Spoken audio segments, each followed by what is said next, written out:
मालवणमध्ये एका कारमधून 1.5 लाखांची रोकड जप्त झालेली आहे। मोठी बातमी आपण पाहतोय। आमदार निलेश राणेंनी पोलिसांना या संदर्भात जाब विचारलाय। मतदारांना पैसे वाटप केल्याचा राणेंनी आरोप केलाय, तर भाजप पदाधिकाऱ्याची कार असल्याचाही त्यांचा दावा आहे। आणि ह्याने कुठूनही धुडगूस घालायचा आणि तो साला वाचवायला येतो। तो काय म्हणतो, अरे कशाला पकडले हे लोकांना, त्याला पैसे बाजूला करा, हे लोकांना जाऊ द्या। साहेब हे बरोबर नाही ना। हे कोण, हे लोक मालक झाले का काय मालवण शहराची? गाडीला नंबर प्लेट नाही, कोण आरोपी पकडला गेला तर हे डायरेक्ट पोलीस स्टेशन मध्ये येऊन सोडवायला देतात। साहेब आम्ही आजपर्यंत तुम्हाला एक कधी फोन नाही लावला कुठलाही आरोपी सोडा म्हणून।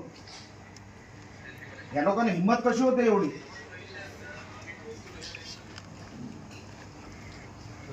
कुठे आता तुम्ही सांगताय हे तुम्ही निवडणूक अधिकाऱ्यांकडे देणार, निवडणूक अधिकारी सांगणार अहवाल समितीकडे देणार, मग आम्हाला न्याय कधी मिळणार? सांगा ना साहेब, मला तुम्ही न्याय द्या साहेब, तुम्ही न्याय द्या आम्हाला। आमच्या तुमच्याकडून अपेक्षा आहे।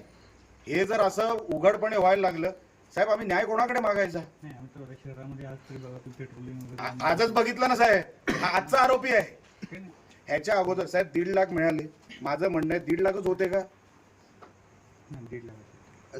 तुम्ही मला लिहून द्या, चला मी लोकप्रतिनिधी आहे, मी अधिवेशनामध्ये हा विषय काढतो। चला तुम्ही मला लिहून द्या, गाडीमध्ये फक्त 1.5 लाख रुपये होते। हे पीआय साहेब स्वतः लिहून देतात माझ्याकडे, मी आता तुमच्याकडे तुम्हाला मान्य करायला त्यांना लिहून द्यायला सांगा।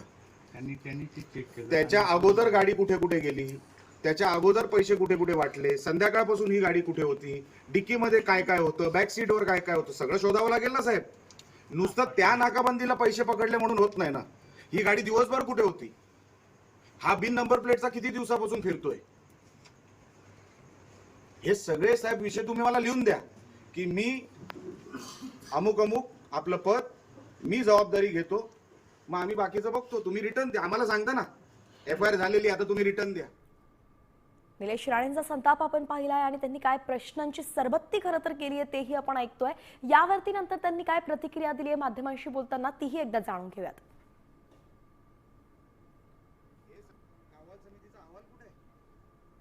म्हणजे जवळपास 12:15 वाजता मालवणमध्ये एक गाडी पकडली गेली, ज्याच्यामध्ये पैसे सापडले। ती पोलिसांनीच पकडली गाडी आणि त्यांचा जो स्क्वॉड असतो त्या स्क्वॉडने ती गाडी पकडली, पोलीस स्टेशनमध्ये आणली। 12:15 वाजता साधारण ती घटना घडली आणि मला जेव्हा माझ्या सहकाऱ्यांनी सांगितलं तर मी जवळपास 1:15 वाजता इकडे आलो। तोपर्यंत कसलीच एफआयआर झाली नव्हती, कसलाही पंचनामा झाला नव्हता। ते लोक सटकायच्या तयारीत होते, कारण का भारतीय जनता पक्षाचा एक उपाध्यक्ष बाबा परब सिंधुदुर्ग जिल्ह्यातला, तो त्यांना सोडवायला आला होता। गाडीचं शूटिंग आपण सगळ्यांनी घेतलंच असेल। त्या गाडीला ना नंबर प्लेट आहे, त्याच्यामध्ये भारतीय जनता पक्षाचे स्कार्फ आहेत। ज्या गाडीमध्ये पैसे सापडले गेले त्याच्यामध्ये पैसे किती होते हे काय अजून ते काय पोलिसही सांगणार नाही। अजूनपर्यंत कोणी तसं काही म्हणजे त्यांना विचारपूसही तशी केली नसेल, कारण का तक्रार करणाऱ्यावर तक्रार होते सिंधुदुर्गामध्ये। हे चित्र तुम्ही काही दिवसांपूर्वी बघितलं असेल। तर त्यांच्याकडे नंबर प्लेट नाही, गाडी कोणाची आहे काय माहीत नाही, कसले डिटेल कोणाला काय माहीत नाही।